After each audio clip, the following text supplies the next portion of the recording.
So you're a fan of Atlanta United, and after winning MLS Cup in year 2, you'd think we'd be contending every year. Yep, I'm pretty sure that's what you guys thought. 6 years, 3 coaches, an interim coach, Twice. and no legitimate runs at the title? What the hell happened? Well, you've come to the right place. Was it bad front office player management? Probably. Were the coaches all wrong? Yep. Did the tactics suck? Definitely. Didn't we already cover that? Yeah, but it's a new era with new hope and new questions to discuss. Is Dyla the answer? Are Lagaway and Henderson the right dynamic duo? Or will they spend all our gam on another Miguel Berry? Join us as we drink wine, break it all down, and sort it all out. I'm Mikey Dobbs. I'm David Katz. And I'm Carmen Butler. And this is Season 7 of the ATL On Fire podcast show. Hey, everybody. Welcome back to another episode of ATL On Fire, the podcast where we talk all things Atlanta United and all things soccer. And we have the crew back together, Dave. Yay! Carmen, missing for 2 straight. Welcome back. I'm back. Hello, gentlemen. Thanks Good to for- be back. You ditched The your son's podcast went soccer off. game. You're dedicated to the fire. That was one of those people. I was like, I don't have anything on Tuesday. And then Katz was like, I prefer Monday. And I was like, crap, there's a Lakeside game, isn't it? Are you a Vikings fan, by the way? No, that's Lakeside. Lakeside. That's Oh, the okay. high I school. thought- Come on, Lakeside. Okay. Lakeside. Yes. There you go. I'm Well, I have to say, Carmen, the podcast went off the rails without you, so thank goodness you're back. I listened both times. The both ones I missed. I missed you guys. So glad to be missed you back. too. We missed you too. And Dave and I got into a nice bottle of wine, but we saved you one. Yes, but we did. Dave has also brought a lovely red wine to the show this Yeah. evening, the Bonanza. Bonanza, because that's what we're hoping for. The club is experiencing a bonanza. We're in, I mean, 1-1-1 is I know, it's not good enough. That's why a bonanza. not good enough. We need a bonanza. It feels like we're on the cusp of a bonanza, but it's not coming together quite yet. But this, So close. I'm going to take a second sip here and give you an Okay, so opinion. this is a California Cabernet from the maker from Camus Vineyards. I don't know if you know that one, Caymus. I don't know how to pronounce that, but it's like Camus Vineyards is like legit. Well, I approve. So that's what This is matters. really good. Did you That's say really nice. Caymus? Yes, This But it's is not cheap. This is the wine that my rich boss at my last job, everyone would go to the Christmas party just to get this wine. Like literally, that's all we well, did. they make multiple wines. This is not their most expensive from Okay. Camus, because otherwise that would be like, Okay. I can't afford that probably. I'd also like to say that Katz is like really fancy and knows his stuff because all of us, when we went to the party, were like, we're going for Camus. We're going for the Camus. I don't know. I don't actually know how you properly Or like the pronounce it. video said, just order the second least expensive wine, right? Exactly. Never order the cheapest wine, right? Right. But I could be a total Neanderthal here. Like, I don't really know how to pronounce it. Oh, I don't know, but it's good. Because I don't hang out with people who are fancy enough to have this wine. So I've never heard actually people properly pronounce it. Well, spring is upon us, so a good trip would be up to Dahlonega, Georgia, Dave, to visit Wolf Yes, it Mountain would. Vineyards up in Dahlonega Plateau. If you guys haven't had Georgia wine, the best out there is Wolf Mountain Vineyards. And, if you're looking for events, go to their website. If you're going to get married soon, a great event spot to celebrate big occasions. Get up there to Wolf Mountain Vineyards. Amen. Heck yeah. Amen. And then if you don't want to make that journey up to Dahlonega and also like beer, Wild Heaven Breweries here in Avondale Estates is a great location. Also West End and the new location at Toco Hills, which is Dave and Carmen's spot for my barbecue jam. and a little closer to y'all. So Yeah. yeah. I had a work party there the other night. Yeah. How'd it go? Awesome. Good. And our friend Hayden has soccer games. If you're more of a EPL fan, there's games on that he'll be showing in the They had the an mornings. Atlanta United viewing party for this last game. Oh, there. very nice. Oh, okay. So just so you know, folks, you can probably go there and watch the ATL when we're on the road. Awesome. Very nice. So we've got 2 games to talk about. We went on the road to Charlotte 2 weeks ago and faced off against Zaha and the Charlotte FC team in his debut there, and ended up losing 2-0 after, I think, making it to halftime at 0-0. Correct. And then Well, past halftime. I don't think they scored till like 60 something. Past halftime is what I meant. And then this last weekend on Saturday, back at the Mercedes-Benz, we hosted the New York Red Bulls and ended up, unfortunately, getting a 0-0 draw after putting a ton of pressure on the Red Bulls between like the 15th minute and the 10th minute and the 25th minute. There was just nonstop action and no result, even though we were texting back and forth. And I feared that if we didn't put it away, that either they were going to get a goal against the run of play, which they almost did, or we ended up getting 0-0, which is not great. So a little disappointment, understandably, from the Atlanta United fans out there. We are now 1-1 with 4 points on the table. I think we're in like 10th place or something like that. To be fair, there's a tie from 6th place all the way through 11th.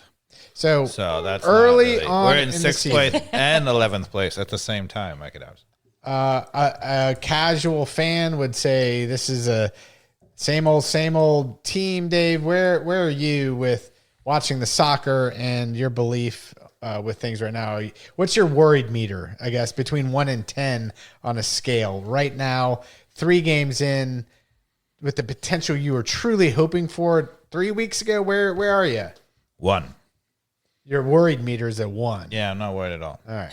Anybody who's watching the soccer, there's a lot of people out there like, look, we're having the same outcome as Pineda. Then it's actually the intrinsic, I think even Felipe Cardenas, tweeted out that, maybe people are realizing that there are more intrinsic problems in the locker room. I think that's a bunch of hooey, right? Actually, if you watch the soccer, anybody who thinks that we're the same team as what was under Pineda doesn't know what they're looking at. Carmen, not at all. Carmen, and I'm gonna prove this as we start to talk about that. So, Carmen, what's your concern level 1 through 10? Worry meter. What? I'll go 3. I'm not too worried. Not too worried, but I'm a little bummed. I got really excited to come down a little, but not too worried. What's yours, Mike? I would say between a 2 and a 3, 2, 3, especially early on here. I see so much potential of new guys playing together for the first time and kind of in a constructive way at 6s and 7s and not timing their runs in that offensive part of the field. I think once they sort that out and we get the confidence of really going on a run like we should have against the Red Bulls, like we should have at moments, even in the Charlotte game, I think it'll come around. But I will be worried in 2 or 3 more games if I don't start to see that potential come to fruition. Sure. But I think, as I said from the very beginning in the preseason podcast, there's going to be some bumps in the road for the first 6 or 8 games for sure. I mean, you have not only you have a brand new coach, but you also have a bunch of key players who are brand new. Right. So you got Latte Lot has not, he's been here, a week? Like,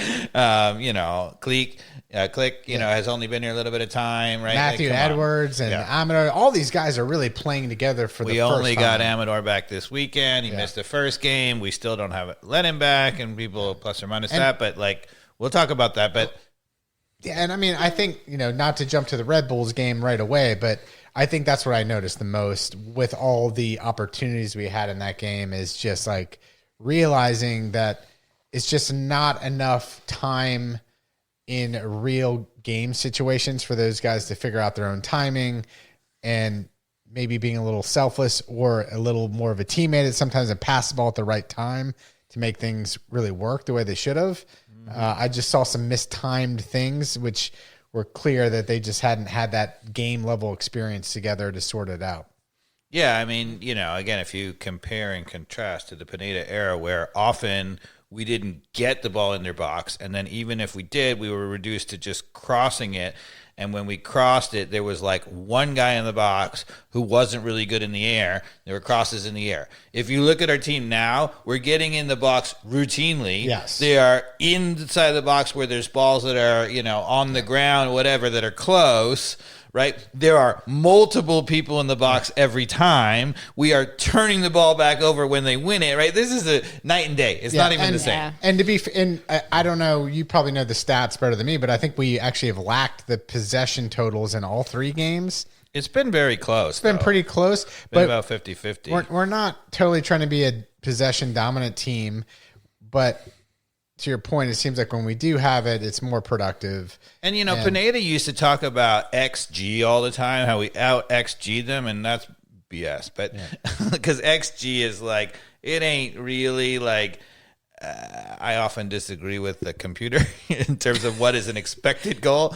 But anyway, having played the game a long time. But in any case, we're out XGing them, but we're also getting quality chances that are deep in their box, that are in good players, right? Like, all right, come on. So let's get into the Charlotte game then, Dave. Okay. I'll be honest. I was a little drowsy while I watched that game, and the game didn't help my afternoon excitement about it. What was your take on the Charlotte game, which, the first half, it seemed like, it was at least actually pretty decent game to watch. We dominated, played pretty well, right? We outshot them 10-2 in the first half. Yeah. 10-2. First of all, 10 is a lot of shots in a half, right? And 10-2 is a dominating statistic on the road When's the last against the Charlotte team that's supposed to be really amongst the top 5 or 6 teams in the league. I'd be interested to see how that compares to first halves of Pineda in terms of like shots on just shots. We never got shots. Yeah, we did. We got expected goals that didn't come with shots. And that's one of the things where I often disagree with the computer. They can give an expected goal or whatever if there's a chance in the box that nobody ever even gets a shot off. Mm-hmm. And you're like, let me know expected a goal if you didn't get a shot.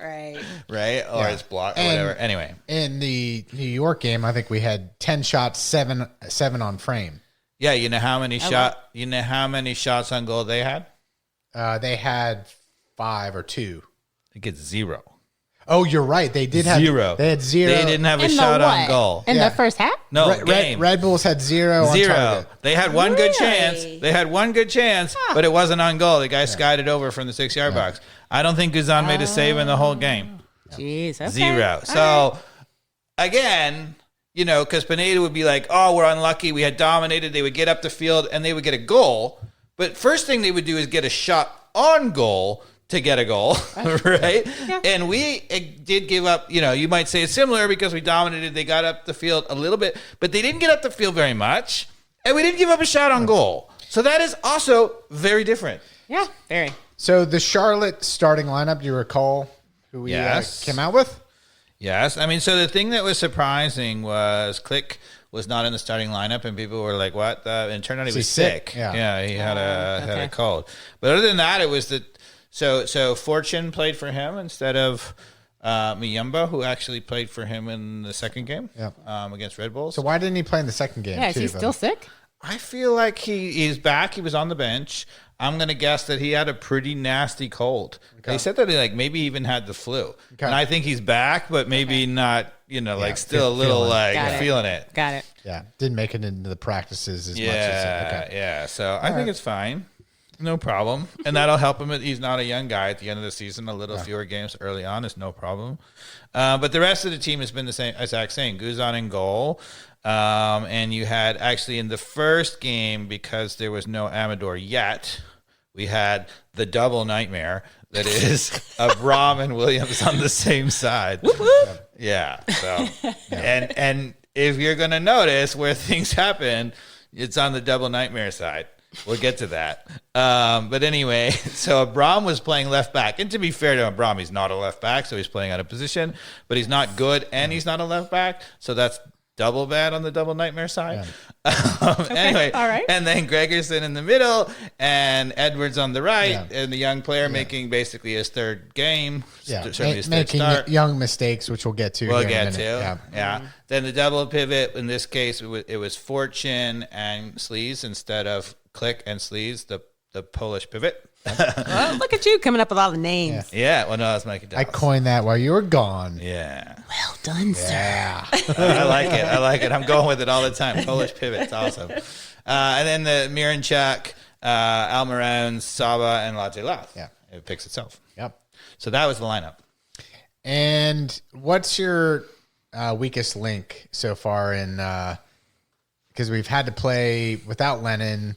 We're playing Edwards. We've got to play with Williams. I'm assuming those two are on your list. The nightmare backside, left backside. Abram and Williams was awful. But Abram was out of necessity, right? So as soon as Amador came back, he started and played the whole game, basically. So, I mean, Ronnie Dyla was like, I've seen enough of that also. So he made a change.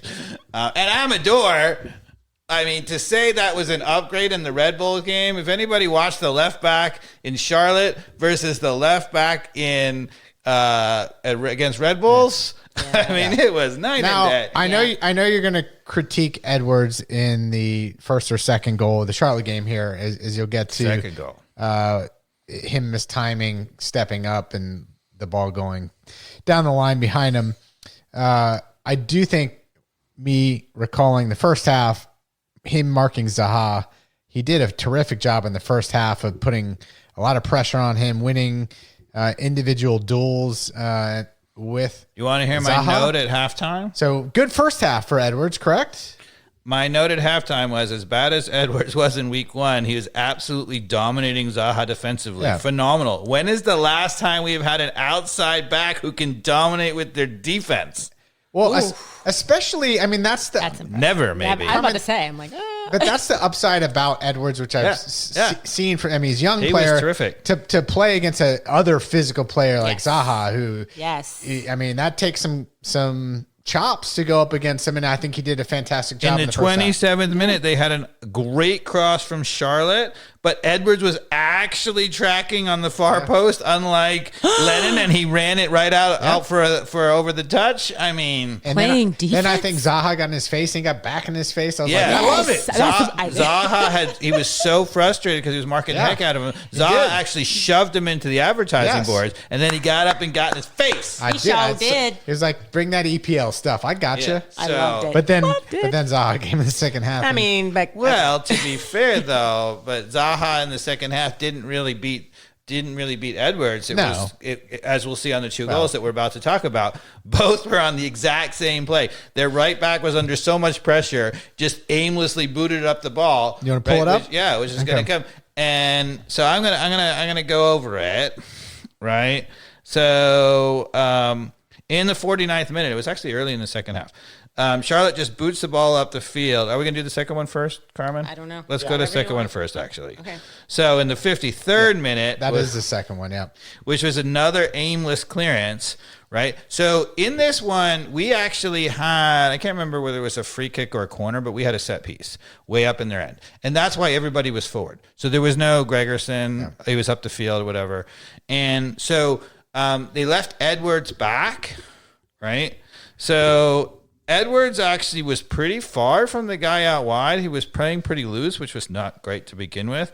But we had so much pressure after we didn't win the initial, we didn't score off the initial corner or free kick. I think it was a corner. But anyway, we had so much pressure that we won the ball back in, and then they won it again. And we had so much pressure on them that they just hoofed the ball up the field. I mean, it was just like anywhere will do. Okay. And Edwards, oh my goodness. I mean, he just showed how young he is. He went, stopped, then ran, and he literally, the ball just bounces right over his head. Where'd you go? Yeah. And this actually, in my opinion, is not so much bad defending. It's just young and a little panicky. Yeah. Yeah, because all he had to do is something. So we just won the wall back. We play forward. They win it, and he's under pressure. Corner, he's like, hoof. See ya. Yeah, he just kicks it aimlessly to nobody. He's too far off. And then, it goes right over his head. Now, stop it. Okay? Because here's the second problem. Right? So, on this play, I mean, Sleece does an amazing job of getting back and covering it. Right? So, Sleece is on the ball. Yeah, I think he's covering for it. Okay. There is a pretty weak shot right at Guzan, and he doesn't catch it. He doesn't palm it out of danger. He just kind of knocks it down right to Zaha. And this, honestly, I mean, I don't know if you'd absolutely say it's Guzan's fault, but it's awful goalkeeping, and he failed to bail us out. Yeah. All right, let's see, play let's the see clip. it here. Yeah, that's pretty ping-pongy. Oh, And it's not even a great shot by Zaha. So he could have pushed that over. just He directed could have it. caught that because it wasn't hit that hard, but he just boinged it up in the air straight out front. Yeah. That's poor. It was poor. I mean, especially in a situation like that, Guzan's usually way better. Yeah. That's Yeah. actually kind of his strength, right? Right. and they're going Right, to a show it ball again. right Here's the at him. miss. Oh, Edwards, that was awful. But Sleece does a beautiful job covering him behind him. Fantastic. Gregerson busts it all the way back.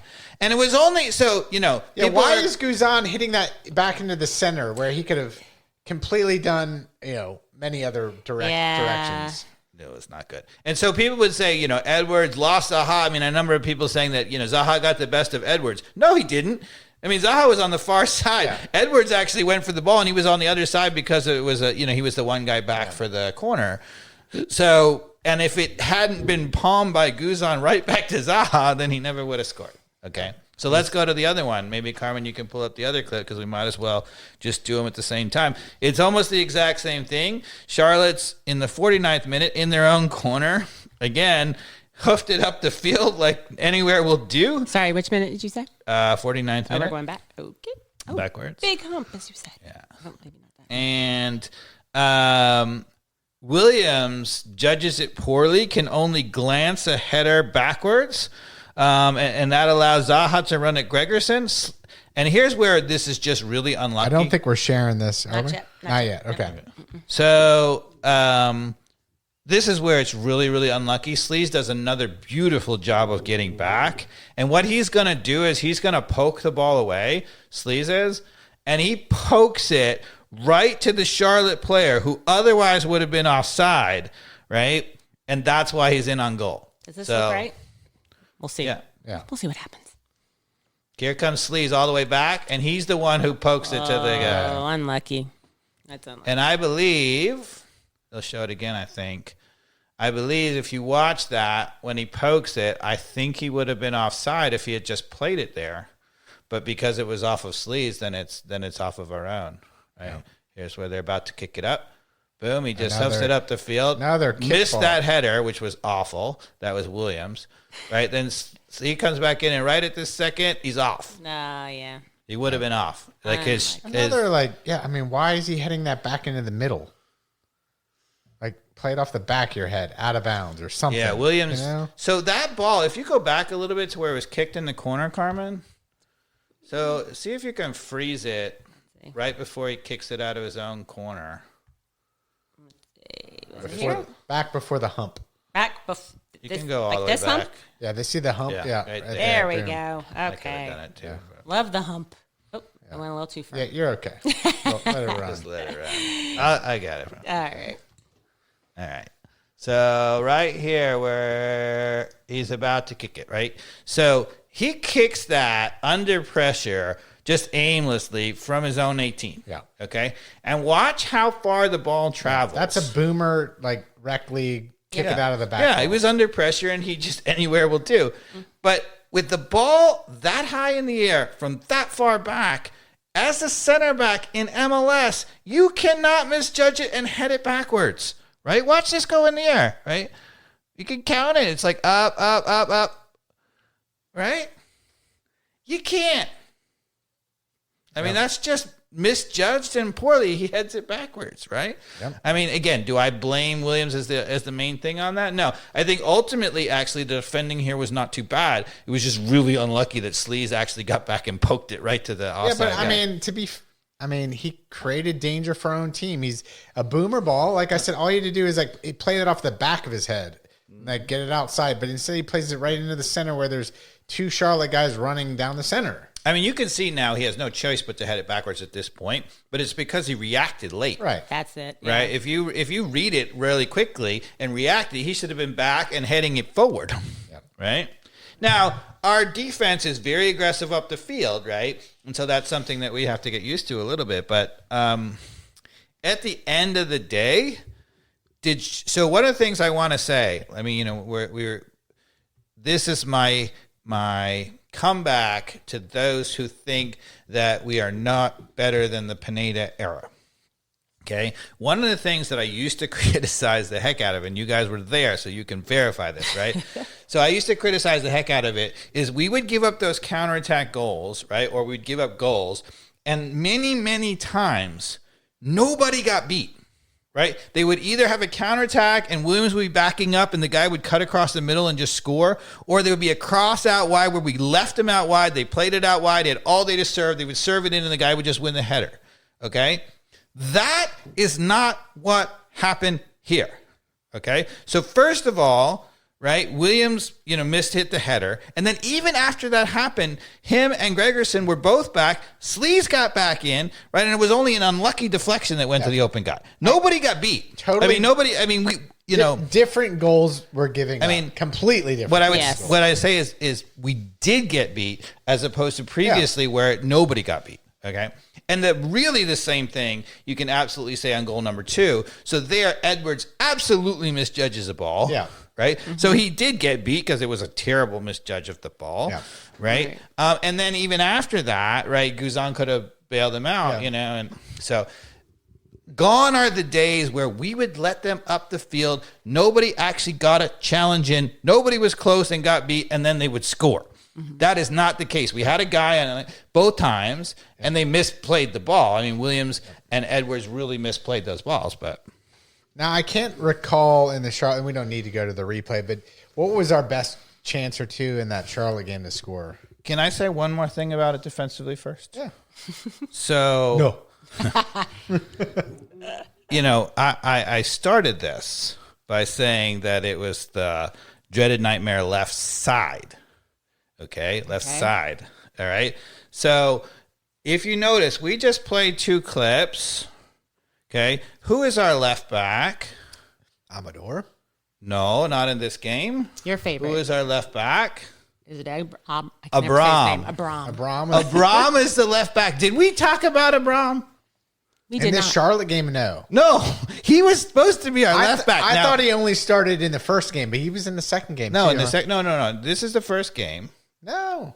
Against Charlotte. That's the second game of the season. Oh, but I mean the first game that we're talking about. Right, no. Right. I mean, I thought he only played in the first game of the season. No, he started this game at left back. All right. Okay. So in the first game, he played center back and Hernandez played left back. But in this game, Hernandez was out and it was Abram who played left back and it was Williams who came in. Okay. Yeah. All right. So we didn't talk about Abram. Right, Carmen? Did I say anything about Abram yet?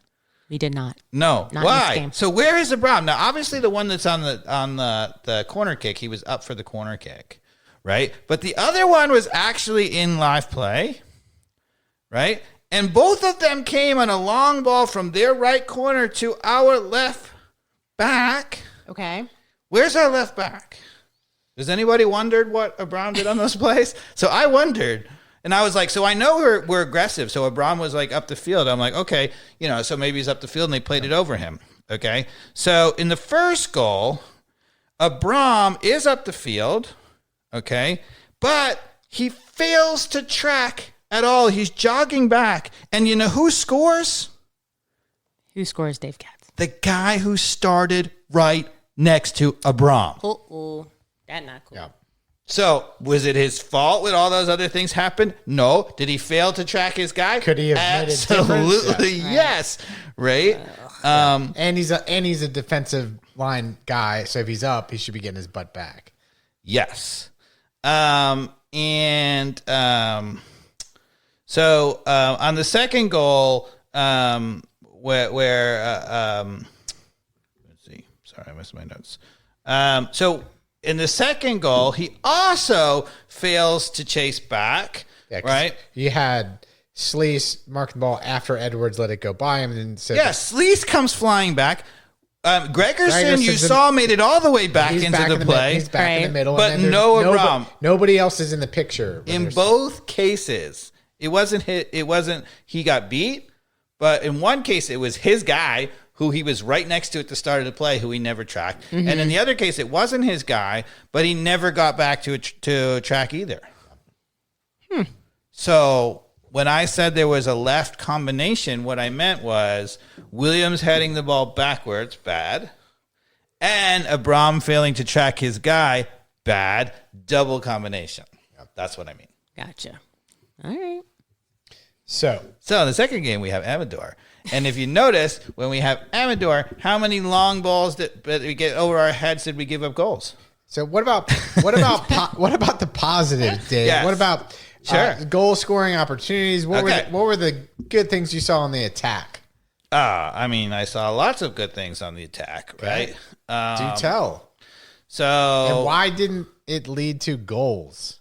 I will give you. You want me to start with my take on why we're not scoring, or do you want me to go over the actual offensive awesome things that we saw first? Do that first. Okay. Charlotte offensive stuff first. Okay. That's awesome. 11th minute, Latte Loth gets a through ball from Almiron. He cuts it back twice, and 2 defenders fall over. Yeah. I mean, he made them look so silly. Now, the third guy did come back and slide and block it, and he maybe took a little too long. But, oh, my goodness, is he good on the ball. Yeah. Right? Because most of the time when you get one-on-one, you get the cutback or whatever, you make the defender fall over, he's going to score. Right. Okay. So that's also awesome. 17th minute, everybody's criticizing our designated player Miranchuk. He had an amazing one-touch slip ball to Almiron at the top of the box, who walked in and then just slammed it into the goalkeeper. Now, Almiron is not really a finisher. He tends to do that sometimes. He hits the post a lot. He hits the goalkeeper a lot. So that's, not so great. In the 33rd minute, we had a ball that we played backwards to Guzan. Everybody's like, oh, we shouldn't play backwards, right? There's all this critique. And even Ronnie Dyla said, oh, we play backwards too much.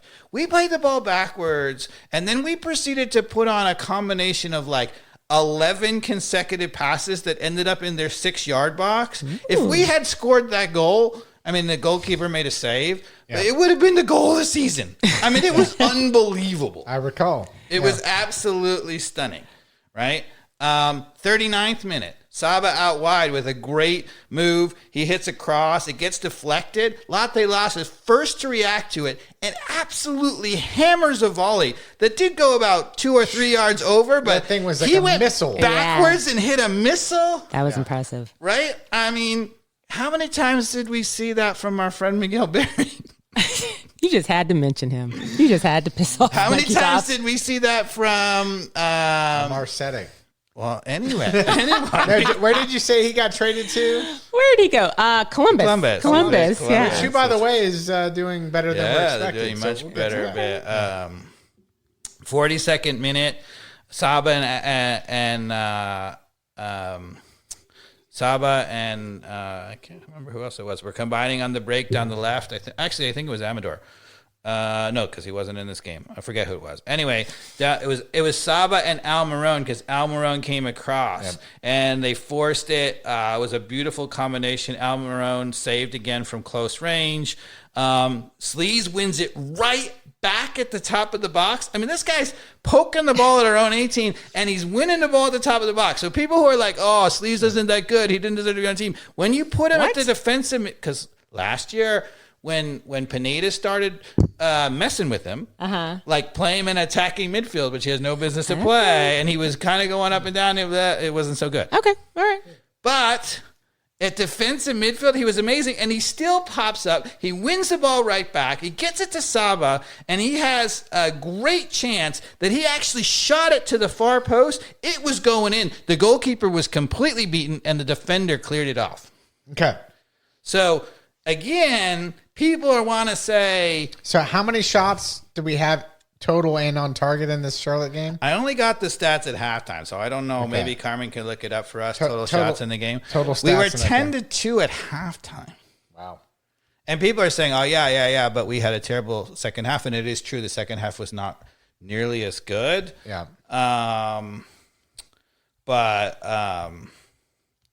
Yeah. I want to say, now I can say we can go to the Red Bulls game first, but if you want me to tell you what is wrong with our offense, I can tell you. So total of 10, so we didn't get any shots in the second half. No, we have 15 to 10. Oh, sorry, yeah, I had it back. We outshot them 15-10 on the road against the best defensive team in all of MLS. Only 3 on target, and they had 5. 58% possession to their 42nd, which a lot was after they got the lead, but still. On the road, the Charlotte's like, oh, we dominated you, all their fans. So you didn't watch the same game I did. Do you think it's because of what I said at the beginning of the show that we're not clinical enough in the final third because we're getting opportunities more than we've ever seen under the era of Pineda? We got shots on target. Yep. Clearly in moments of the game we're recycling the ball, putting pressure on in certain windows. Yep. That's exciting. It's different. It's disappointing that we're not converting it. And to me, what I watched is like, oh, I see a bunch of players that just don't have it figured out together chemistry-wise. And it's the little things that, to be honest, it's kind of hard to coach that. I think you just need the minutes in the game to sort itself out.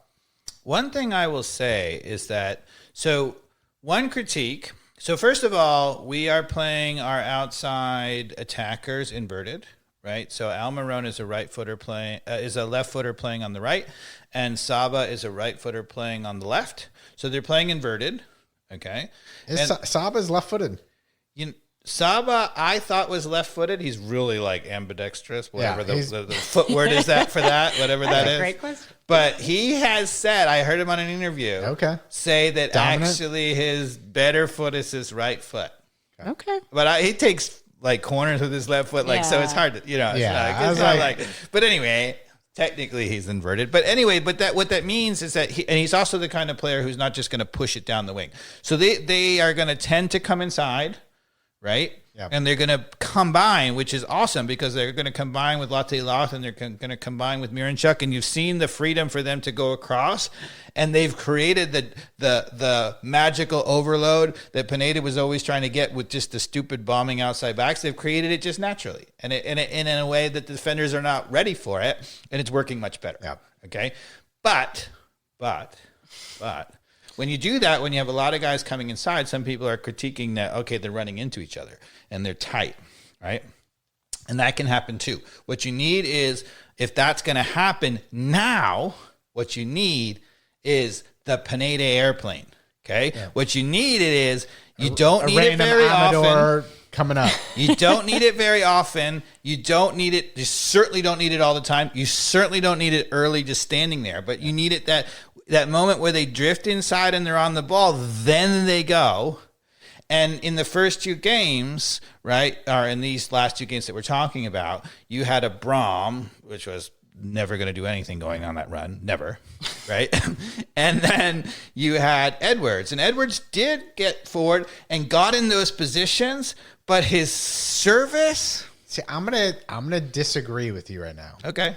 I hear you, and while having another overload from your fullback could create more pressure to create a better opportunity, I see like Pee-wee soccer type opportunities with the talent that we have that's already up there. Those 4 can do it. I agree. We don't need the overload. Well, you need it. You don't need it I certainly don't want airplanes. No. But what I'm saying is, I don't think in those moments of the game for us to be able to score, we ever needed the airplane flying up. I think it just had to do with that little decisions that weren't clinical enough amongst those really talented players. Well, what I'm pointing out is that if you do it right, so first of all, what they're doing is only one of them is ever going at a time. Hallelujah. How many times did we say that, Carmen? Yeah, a lot Why of times. do we need both? You don't need both. You certainly don't need both. And then they're picking their moments and going forward at the right time. Now, we haven't even seen Lennon on it. I think Lennon's going to be better. But so Amador, when he came in for Braum, was way better doing that. And Edwards was doing it. But Edwards, his final product when he got there wasn't that great. Now, he could get better. But if those moments, if Lennon had been on the ball, what I'm saying is that's going to give us an extra 2 or 3 outstanding chances and ups our chances of scoring goals. I just feel like, Dave, what I'm seeing is our front 4 are so far forward all the time, that overlap is unnecessary. And if anything, and because you've got, let's say, Saba on the left or Almiron out on the left and or Saba out way on the right, it's more the timing of them passing it to each other. And I'd almost rather the fullback just be another body to come into the center of the box and finish it. Seems to be more of like, if I'm going to have them airplane, I want them to airplane into the center almost, because I feel like the players we have can get it done. I'd rather Almiron and Saba be crossing it than Amador and Edwards. Well, there are two ways you can get forward, right? One is you win the ball up the field, which we're finally starting to do. When you do that in this system, those guys are back. And so, no, there is no other guy. It is Saba or Almiron out wide in those spaces and getting it. In transition, especially the very quick transition has been like Saba, Almiron, Miranchuk, those four. But a few times we've had a nice outlet ball that's not truly in transition. They've come inside and it slows a little bit, and then that moment is on. Yeah. That's what I'm talking about. And it's only needs to be 2-3 times a game. Yeah, and that's fair if it's in the development up front. Like, I just feel like there was so many moments like we're just dominating way up the field. Yeah. And there isn't really that opportunity for the airplane moment. So what I'm saying is that we did have it like Edwards, and then certainly not from Abram, but when Amador came in, right, he did it, right? And what happened was Edwards, and then actually there was a couple moments late in the game when Cobb came on for Edwards at right back. He had an opportunity to put a beautiful cross in, and he delivered a decent cross, but it was like 2 yards behind the guy, and we didn't get it, nothing. So I'm saying that I actually think you might be, you get ready for it. Uh-oh. I think Lennon is an upgrade. Ooh. I think that Edwards is actually a way better defender than Lennon, and I think long term, as he gets more mature and learns how to do the offensive, I think he could be just as good as Lennon, right? But right now, in that moment, the one thing that Lennon can do, he makes terrific decisions on those crosses. It didn't do us much good in the Pineda era because there was nobody in the box, but now there's 3 guys in the box. And if you get Lennon those same exact chances that Edwards and Cobb had, he's going to give us a goal. Okay. All right. Because he can really deliver a ball. It suits him perfectly. Now, we're going to see when he comes back, is he going to be going forward too much? Or will Dyla have reined him back in? Amador was doing it perfectly. It was like the perfect 3 times when he needed him and not when he didn't need him. It was perfect. So I'm going to take us to the Red Bulls game. Okay. So Red Bulls at Mercedes-Benz, last Saturday? Yes. 7:30 kickoff. That's correct. And did either of y'all go? I can't remember. I was there. I did not. Okay. Dave, you went. How was that atmosphere? Great. Good? They didn't have the top open, but it was sold out and full. 45-ish, something like that. Okay. All right. And what's your overall take on that game, which ended up 0-0? The first 35 minutes, total dominance by Atlanta United. You and I are texting back and forth. I'm worried that we're not, watching tons of soccer games gets to that point where when you have so many moments and you don't put one of them away, bad things happen. Yeah. So I was actually waiting for the bad thing to happen, which almost happened with a counterattack of the Red Bulls 1 or 2 times, but didn't happen, and we didn't get a win. But didn't lose. Also, we can talk about first on the defensive side. So in contrast to the Charlotte game, where they're just a couple of times they got forward and whatever, they got a goal. They actually ended up with 10 shots against us. Yeah. Right. Maybe you can pull up what the total shots were. But the shots on goal were 0. So, when you can play a game without a goalkeeper, that's pretty good. Right? Like Guzan could have taken the day off and then we still would have had a shutout, right? Yeah. So that's and when's the last time, Mikey Dobbs, that so we had 6 shots on target to their 0, and we had 10 shots total to their 7 shots total. Right. They dominated possession 60%. Yeah. Do you remember a game in the Pineda era where the other team had 0 shots on goal? No. Ever? No. Ever? I mean, first of all, we didn't even have shutouts. Yeah. So, by definition, there was a shot on goal when they get a goal. Yeah. We didn't have any shutouts. So this is, first of all, a shutout. That's a thing that was unheard of. The stats are staggeringly different than the Pineda era. That's correct. Yes. I mean, and that's why that's why the panic button for you is a 1. For me, it's a 2. For Carmen, it's a 3. Very low. And it's not just the stats, the eye test, right? I mean, so again, people will say, and I think there's a legit critique here, that in both games, and really all 3 games, we've started really well on the front foot. The first half has been terrific, and we've faded a little bit. And we can talk about why that is. I don't really know why that is. Yeah. But almost we faded, I think, in a little bit because it almost can't be that good for that long. We pressed so well. We turned the ball back over. We dominated so much. You can only do against a professional team that for that long. And if you do that, you're going to score. Well, that's the thing. For it to be sustainable, Dave, you've got to convert, which then it demotivates the other team, right?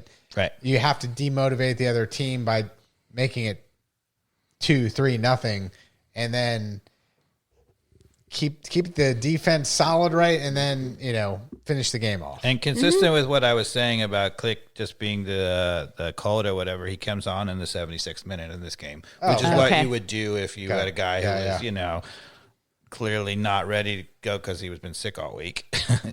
But I remember I just watching the game on Saturday, just being so thrilled in that joyful 20 minutes of soccer. When's the last time we saw Atlanta United play like that?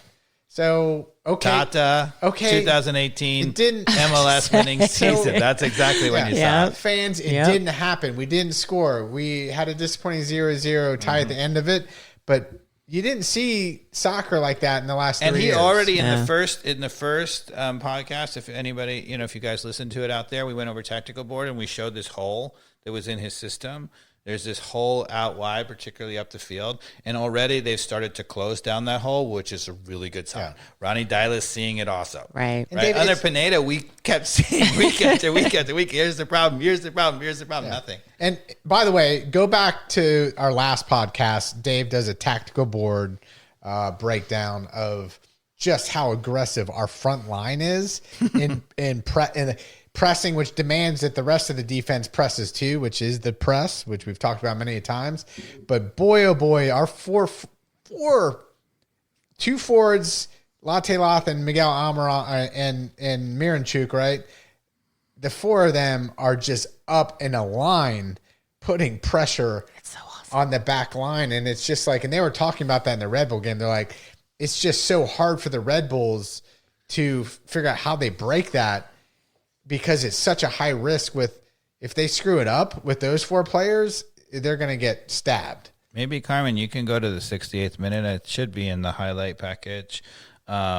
I'm going to show you what I'm talking about, the final ball being what I think is kind of the problem. Okay. And a little bit of that is the guy who ended up on the final ball. In this case, it's Noah Cobb who ends up on the final ball. It's not really the guy you want. But if this is Lennon on the 68th minute, we can keep talking while you find it. If it's Lennon, then it's a goal. Yeah. Because Saba was open in the middle. It's all the little things. It was little clinical things that let us down, which were either... There we go. Pause it. Yeah. Okay. What happened? What did I do? Sorry, guys. No, you had it, and then go back to where you just were. Anyway. Palms that one away. No, he didn't. It just went over the... I'm going to talk about one thing while she's finding this clip. There was a real negative. Yeah. Again, it's a theme, right? So Guzan showing his age. He showed his age in the Charlotte game because... he just palmed that ball right back to Zaha, who scored. Yeah. Right? And in this game, there is a early ball that's way out at the top of the box, and I think he's feeling the critique. Maybe he's listening to our podcast.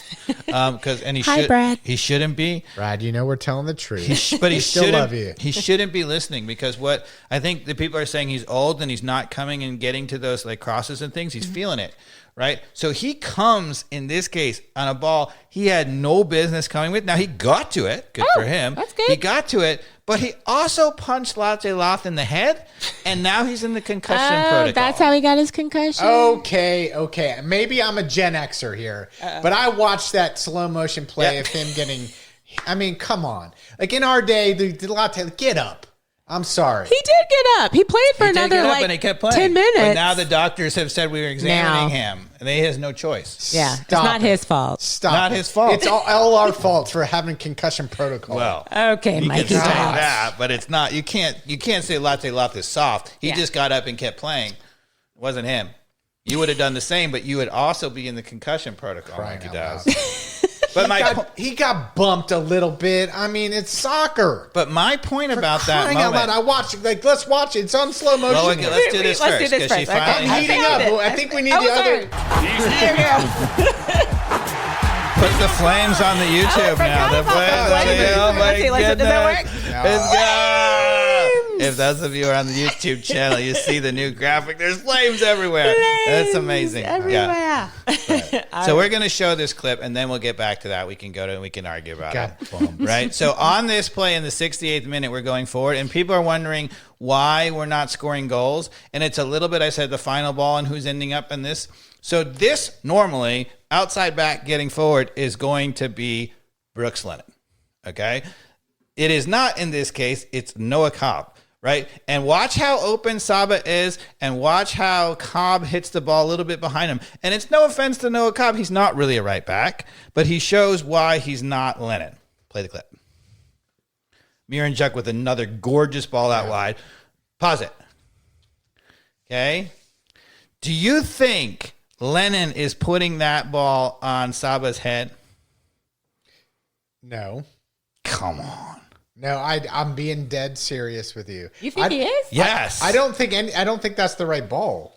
All you have to do is bend it out in front of him, either on the ground I don't think it's a header. On the header. I don't think it's a header. But I'm saying my point is, does Lennon connect with Saba for the open shot at the 6 yard or at the 8 yard? More likely than Cobb. More likely.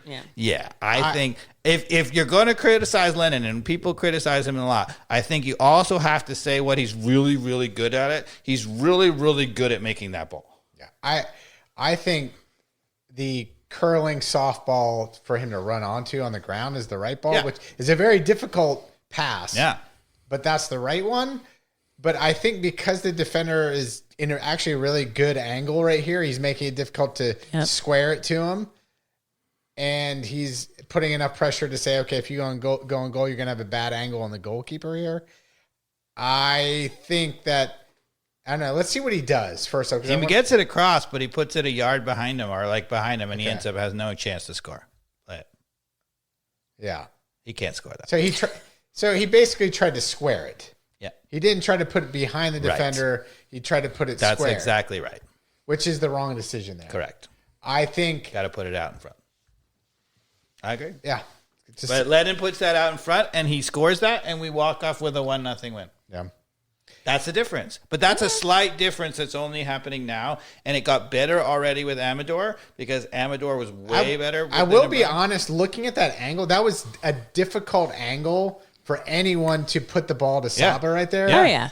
I think it would have had to been a very delicate ball behind. To be honest, where we paused it, I actually think was ever so slightly late. He could have gotten there a little earlier, and I think Lennon would have attacked it more and hit it earlier. The way that he got to the ball, all those things had to change to create the better angle on the defender. I agree with you. But I think we did Cobb a disservice there, pausing it a little bit late because Lennon would have gotten there a little earlier and hit it out in front earlier. Yeah. Okay.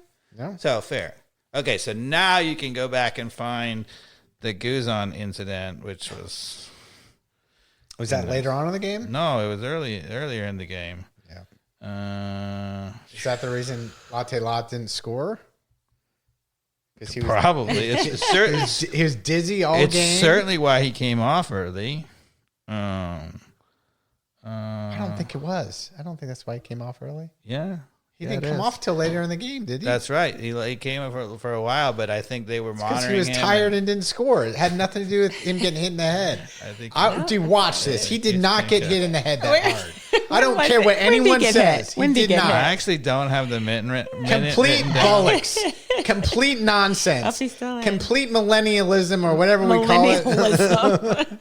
Every time you just go off on the young generation, I think I'm just going to press there. It was in the second. I don't even think his head. In the Brad Guzan didn't even touch his head. It was in the second half because didn't even touch his head. Raguzan didn't even touch his head. Promise you. And it was a ball played from the right. Let Carmen find it. Y'all She'll keep find talk it. amongst yourselves. I forgot to write it down on where it was in the highlight clip. It's all right. What talk else do you amongst need to yourselves. talk You're about? going to want to get there because, you didn't touch him. Because I'm trying to remember when He he bumped came into out. the other player, Was he but even it in? wasn't even like his head hit him. I mean, come on. I'll find it. Y'all keep talking. I saw it like the time at some point when he got the actual concussion. Concussion. Well, concussion protocol. But y'all keep talking. Just No. keep on. All right. Anything more in the Red Bulls game, Dave, that we should have won, but ended up 0-0? Proud of us for not letting a goal in? Well, this is what I was going to say. It was what's so different from the Pineda era is A, we got a shutout. B, we didn't get a shot on goal, right? Even in the Charlotte game, the goals that we gave up, right? People got beat, right? It wasn't just them getting up the field easily, right? I mean, somebody had to make a mistake. That's why I keep saying that. Like, somebody has to make a mistake, right, for it to happen. Maybe I have the wrong half, Carmen. Maybe I have it. I'm like, we 'Cause- saw this one. It must have been the first half because it's backwards on the clips where I was remembering. I think Y'all it are was. gonna- yeah, it was definitely the second half because they would have, I feel like, checked It was it the out. first half. I think it was Oh, the it's first first? half. Really? Yeah, because he didn't I get think hit it in the was late head, in so it the had first nothing to half. do with the concussion, which is why he played the rest of the game. It's my point. Oh my goodness. But you're not listening, Micah Dowse. I love don't getting need to him listen. You're not upset. listening to me. You didn't get a concussion. I love getting him upset. It makes me happy. There it is. That's Was right this there. it? Stop. Oh, There it okay. is. Wait, here we There go. it All is. right. Here we go. All right. The long-awaited. Here we go. Let's go. He probably really got knocked, right? Let's see. All right. Is Sure, this a he got- Gen Z thing or is this what are we calling millennial? What are we? I don't even know. I mean, he did He get got punched in the head, Mikey Did- Dubs. He did not. You watch it from the back. They won't even show it again. I watched it. It looks like he did, but he didn't even get. Then why does he immediately grab his head? He's a soccer player, for Christ's sake. No. Here we go. Are you kidding me right now? Why did he hold his head? He's a soccer player. No. It's like, oh my God. Straight down. Guzan Straight waves like, well. Oh my You're Now, wrong. You're I wrong. will He say, there is a part of me now that people will grab their heads very quickly to Yes. get the play stop. So I get Not that. when you got punched by your own goalkeeper. They don't. But he did get punched in he the head. didn't get punched. I'm telling you. We'll No, watch- but you don't fake it when you get. It's when We are when going an to find the opponent does You're it. going to find the replay. I'll show you. He does not get hit by Brad Guzan. Yes, he does. He does not. He wouldn't be in the concussion protocol. Yes, he Mikey would. Dobbs, if he didn't get hit. But Why would he even be in the after concussion? the game though? The doctors are not morons. They look at the clips from both hands and they're like, if they saw that he wasn't touched, he would say, "I'm Look, not touched," and he wouldn't be in the concussion I protocol. was in high school 7.5 years. I'm no idiot. I know what a concussion looks like.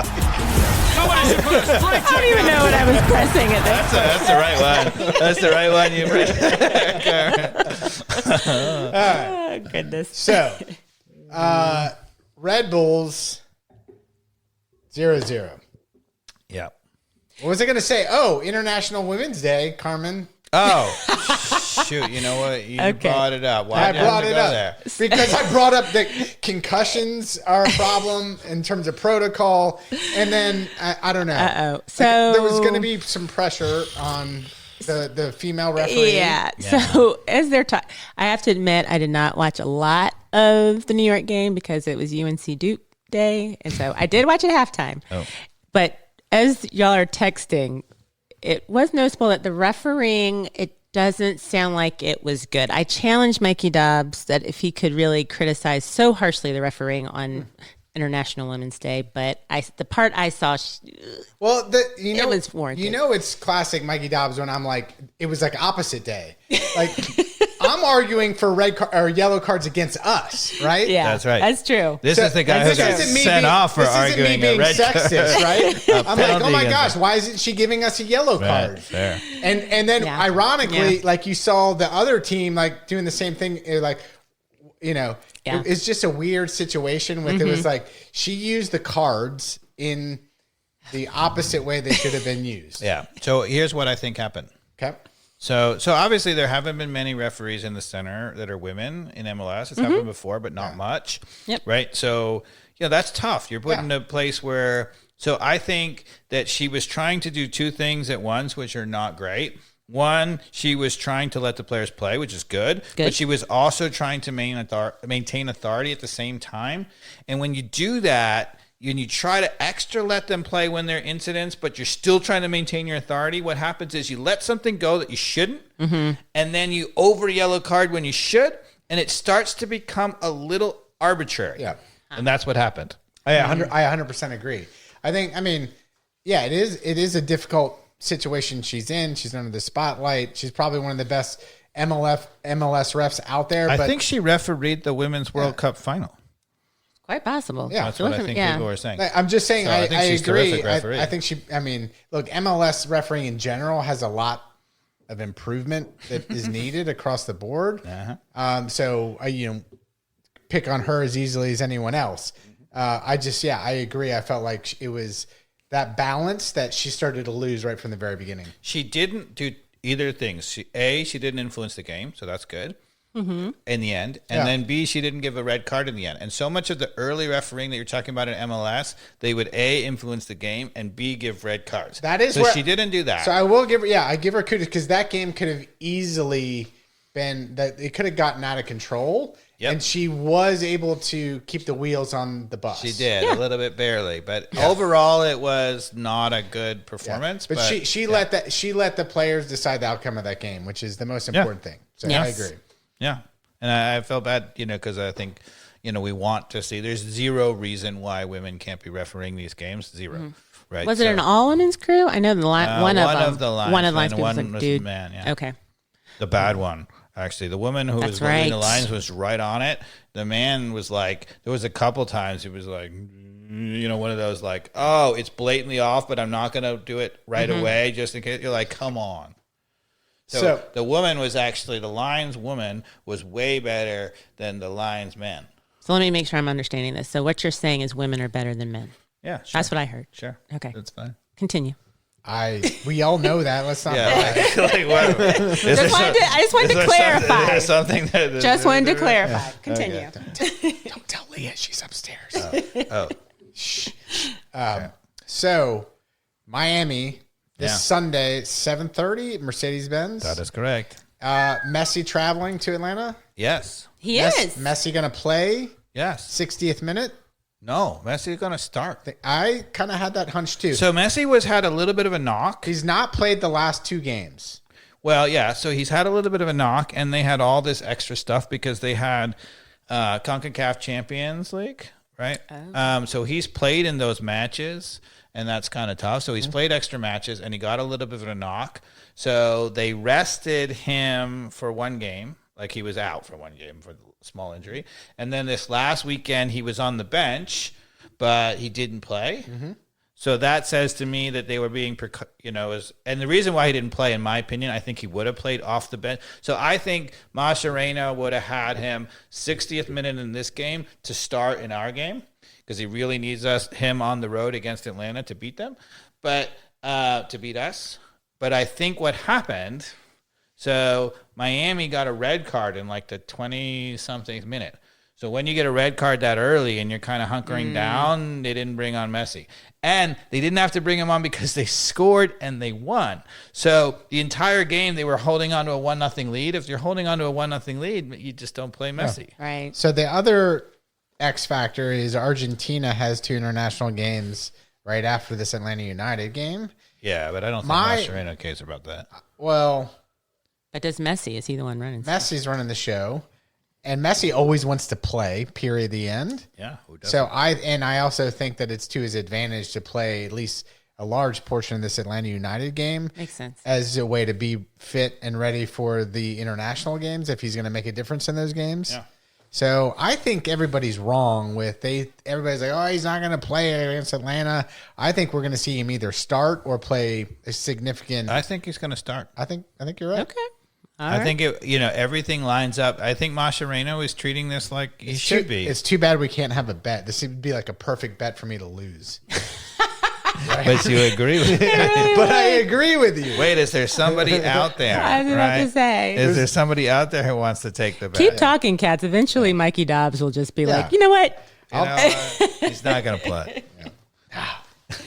I do believe he's going to start the game. Yeah, I think he's going to start the game, and it's going to be 7. Because the other thing is, it's a big game for Miami, right? Early on in the season against a tough team, they know Atlanta's going to be a contender, so they want to win. So who is our starting lineup, knowing that Latte Lot is out of concussion protocol, which never existed? I think that means that Latte Loth is not going to play. Really? Yeah. How? When? I guess, yeah. Because this is all the concussion, precaution. I don't know because Dave, nobody really you knows. understand how the brain works better than any of us. I understand. I've had my head rocked a couple times, but That's clear. Isn't 9 days enough for him to, put it on some ice? And Well, Carmen, you can talk about it because your son's a goalkeeper. He's been in the concussion protocol. I've had more multiple concussions. I was about to anyone say, here. Mikey Dobbs has had probably more than all of us combined. Clearly. Yeah.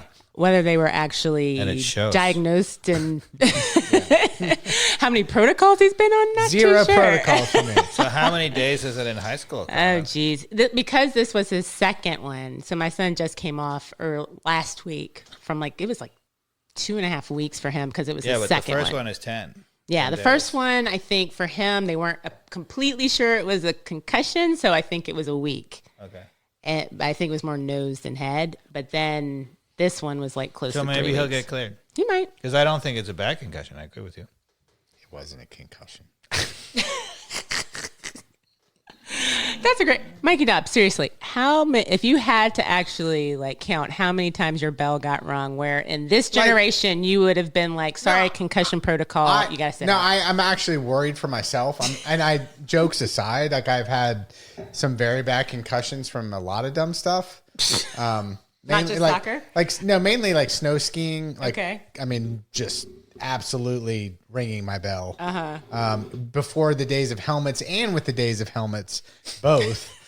Helmet doesn't. I've come down from Mikey Dobbs. 20 feet and bounced my head off of the snow. geez. Hard, right? I've the other things that aren't podcast news here. I have to say, to show you that there was no concussion protocol, when I was playing youth soccer growing up, and I was 13 or whatever, I got my bell rung, got hit really hard, hit the ground. I think hit my head against the ground as well as being hit in the head, right? Right. Had some issues, right?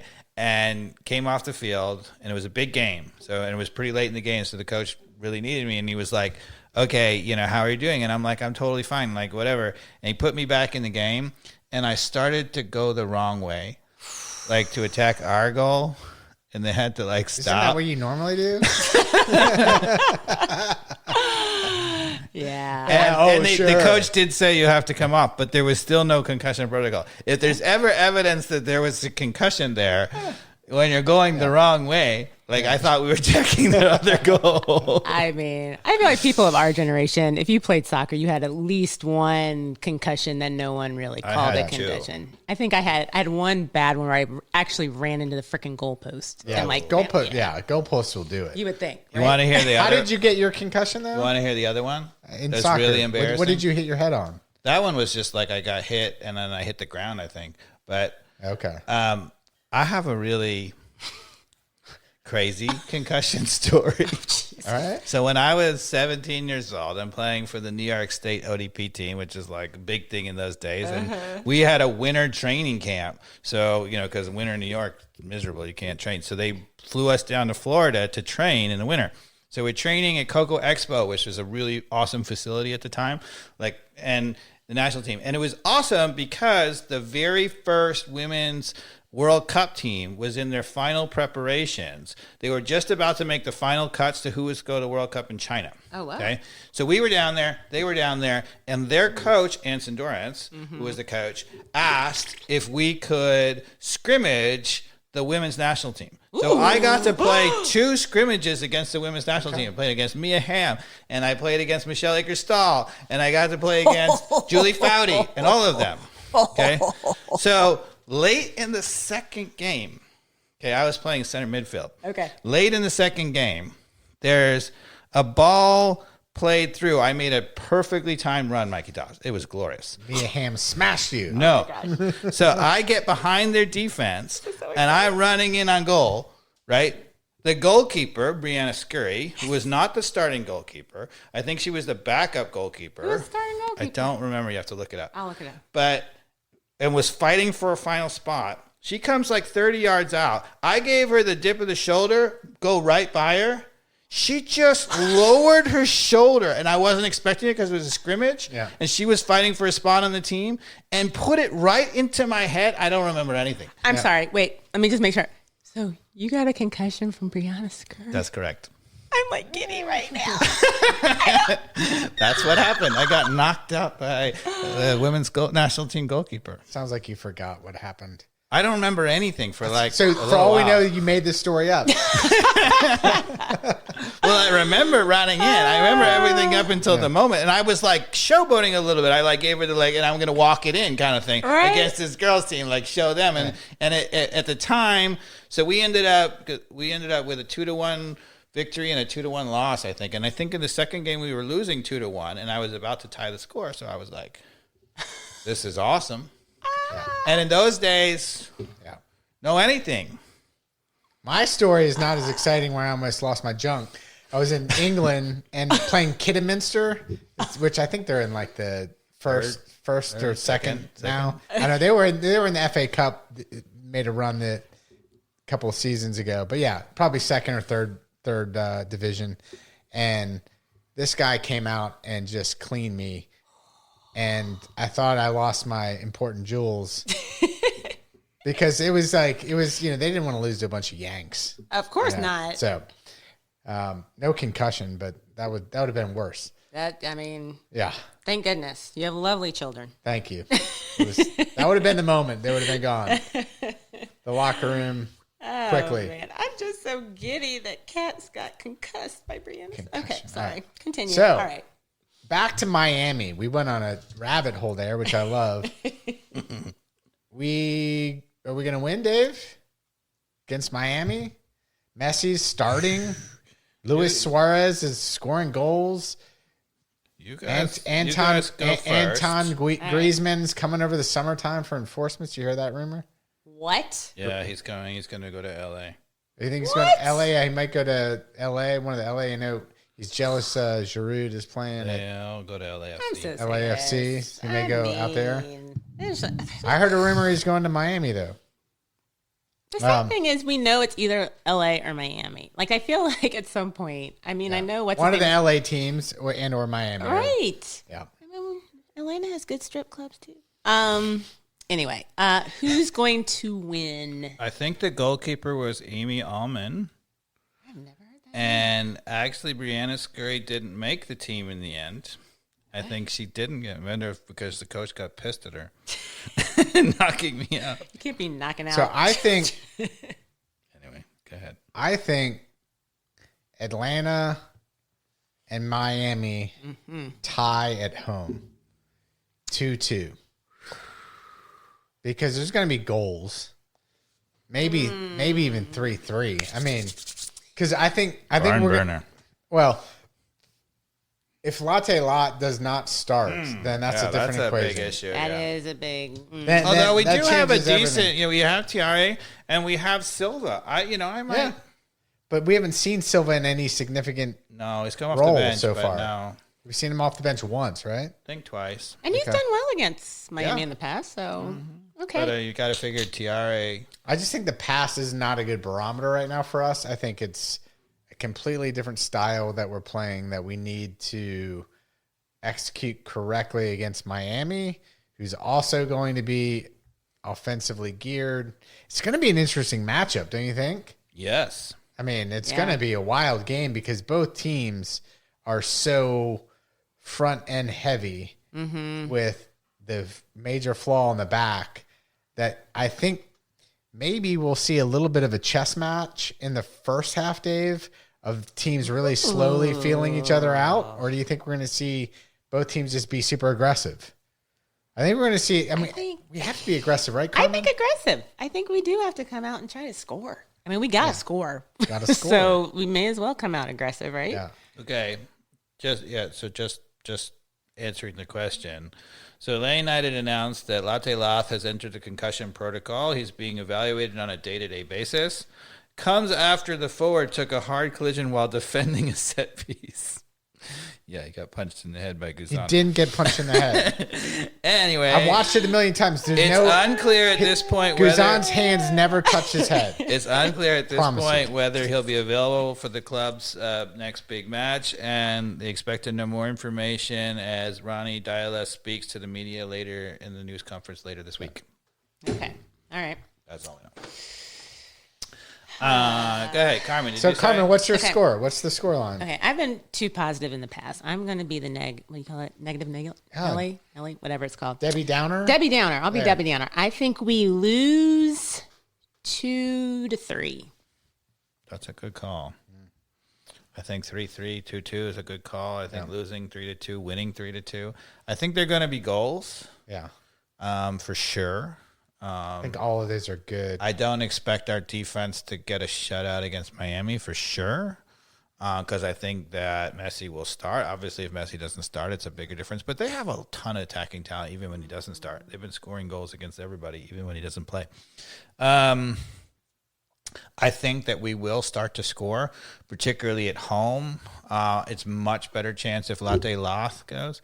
I'm going to say if Latte Lath plays. Zero goals in the last 2 games for Atlanta United. Yeah, I get it. Latte Lot not starting. But Miami's defense is a lot worse. The Red Bulls and Charlotte were 2 of the best defensive teams in the whole MLS last year. So keep that in mind. Okay. All right.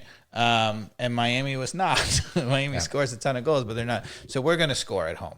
I've been saying we've been going to score 3 goals, and it's coming, but I'm going to say no. And Rios was in goal for Miami in the last game. Oh, my I don't know if he's going to be starting. Wait, I'm sorry. Rios Say Novo. what? Rios Novos was in Yeah. for Miami in the last game. Where's their real So keeper? pathetic.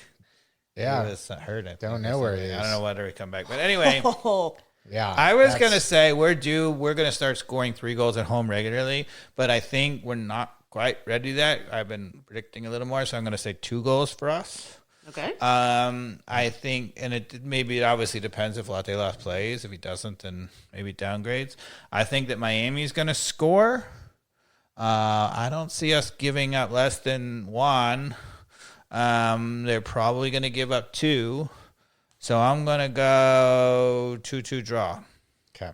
2-2. All right. All right. But Well, I think a high-scoring game that can go either way is a valid call. yeah. All right. Well, I'm going to go positive then, since just to be positive, 3-2 Atlanta United. I was going to go 3-3, Yeah. but I'll go 3-2 Atlanta United. All right. Because I do feel like watching the Red Bulls game, something's got to click. It's coming. It's coming. Just like in that game, click the goals starting will click. click. The Polish pivot's back. Yeah, and that makes a difference. I mean, actually, he's a way Should better we make some pins that say the Polish pivot? Or I like it. We got to do something. sticker for sure. Did you know that Gregerson, being is Norwegian? Norwegian, I think. He's Norwegian. He played for Solskjaer. Ole Gunnar Solskjaer, yeah. Yeah, he was his coach. Yeah. And, Briefly. yeah. Briefly. in Just Norway. briefly. Prior to being But they're Man friends. United. I saw an interview with the 2 of them.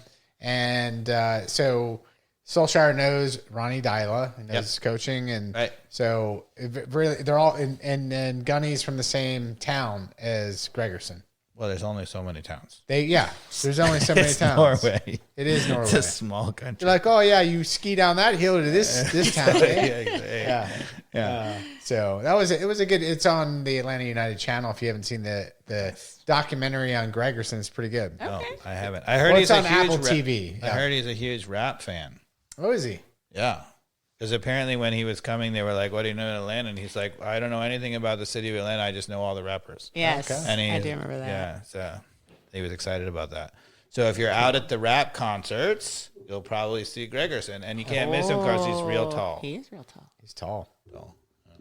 So, all right, we've got a mixed bag on the results, but goals are coming on Sunday. 1-1-1, which is not a terrible start. Not and awful. I think the take home is Those out there who say that it's nothing different than the Pineda era. Maybe 1-1-1 is not, but if you're watching the game, you're nuts because it is a totally different side. Now, that doesn't mean that we're not going to have problems. I think we're still going to have a little bit of bumps up and down before we get it right. Maybe even we don't. We haven't seen Dyla that enough to really know, but it's still, even if that happens, it's still way better than the Pineda era. So I want to thank my mother-in-law who made some new embroidered shirts. So hopefully next podcast you'll be wearing the upside up Atlanta United logo on your shirt. Is that a long sleeve you got? Yeah, this is long sleeve. Yeah. Oh, look at you. We didn't have a real fire tonight since it's actually like 70 degrees out here. Well, thank you, Mama Dobbs. That's awesome. No, Mama Caldwell. That's Mama Caldwell. Yeah. Okay. But does one of your kids need a shirt? Oh yeah. And by kids, that means I need another shirt. Yeah. You need whoever the best Carmen needs whoever two. the best fan of the podcast Carmen's is. the classiest amongst us. She should get two. Yes, she get two. Thanks.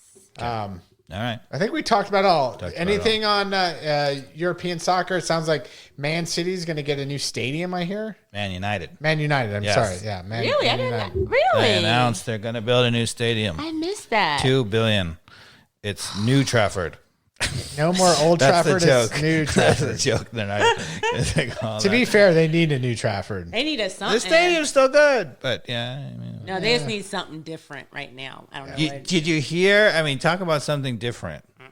I don't know if you noticed this. So Anna Reem, God bless him. And I'm not a big fan so far because he's just so tactically rigid and it sucks and it doesn't fit the players that he has and we're doing terribly and he refuses to change it. He's like, they will bend to my will. Anyway, he did change something. What did he change? So classically at Old Trafford, Man United would attack in the second half to the Stretford end, which is the supporter section, is super loud and exciting and whatever.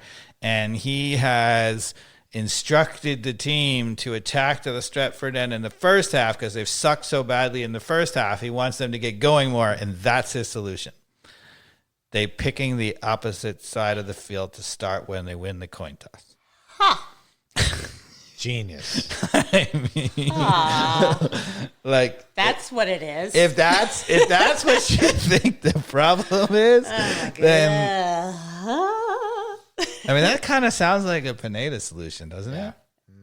Oh my goodness. I mean, seriously. But I mean, so we were laughing. But one of the reasons why it came about, why people figured it out, not only did people realize, the people who know that they always pick this one side at home at Old Trafford, and they pick the other side. But the other thing about it is Bruno Fernandes, the captain on the coin toss, he won the coin toss and immediately started laughing. So the people were like, "What were you laughing about?" And he's like, "Well." Yeah.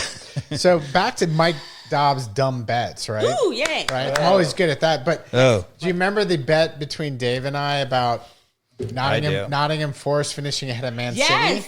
Yes. Right? Yes. The week after that bet, right? Oh, that's why ours. Okay. Nottingham Forest wins like 7-0 against somebody. That's right. Yep. And then City loses to somebody. So I'm That's like, right. all right, that's a good start. Right? Right.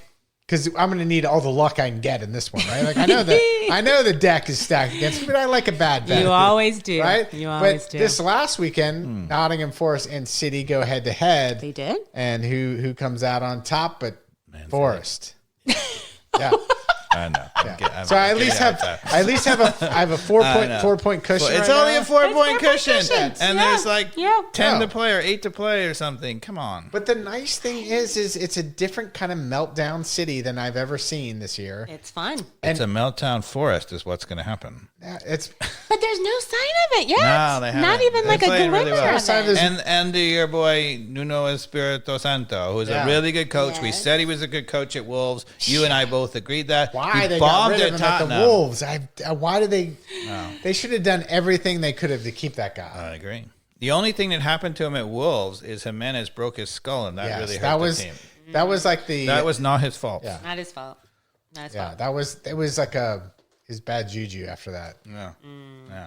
Where is Raul now? He's playing for someone. He's kind of gotten better. Fulham? Is he at Fulham? Yeah, he's still in Premier League, I think. What's his name? Anyway, He's playing pretty Raul well. Jimenez. He's back in form. All right, we talked about it all. When you get to Jimenez breaking his skull, you know you've talked about it all. Yeah. Would that be a concussion protocol? Barely touched him. Barely touched him, Mikey Dobbs. Well, I mean, did you see that? By the way, did you see the clip that I sent you? The goalkeeper, right? Which one? I look at all your stuff that you send. I sent the YouTube clip. It was one of the greatest rushes of blood to the head ever in the FA Cup. He came out and it was one of the, I don't know what team it is because it's for the FA Cup, one of the sides. I get a lot of links in my. He literally karate chopped the guy's head. Oh, I did see that. Oh, I missed that. Oh, I sent it to you. Yes. Obviously, you don't care that much. No. But anyway, I sent it to you. If you look back on our thing, you'll see it. It was one of the great rushes of blood to the head ever. I thought you'd really appreciate it. Okay. I mean, the goalkeeper was really... He was coming out. He knew he wasn't going to get there, and he's just like, "Oh, I'm going to go with my boot about here." And he literally, I mean, the guy's lucky he survived. Oh, was it a goalkeeper? I don't think I knew it was a goalkeeper. It was but the I goalkeeper. saw. Oh, he's lucky he walked out. That was awful. He got out. Yeah, that was awful. But anyway, well, look. We've talked about it all. I have one last thing. Yes. Lakeside won today. Lakeside Vikings won tonight in PKs. My son saved 2. Very nice. And I missed it, but I was here. So and I'll add that the women's Butlers. team Vikings won 2-1 earlier, and my daughter scored. So nice. Yeah. Right. There you go. I did a lot of visualization about winning. You are a winner. You are a winner. Yeah. Congrats, kids. All right. Thanks, everybody listening. Just like back in Subscribe. ATL on fire. Coach. Football is life. You. Danny Rojas, Danny Rojas. Danny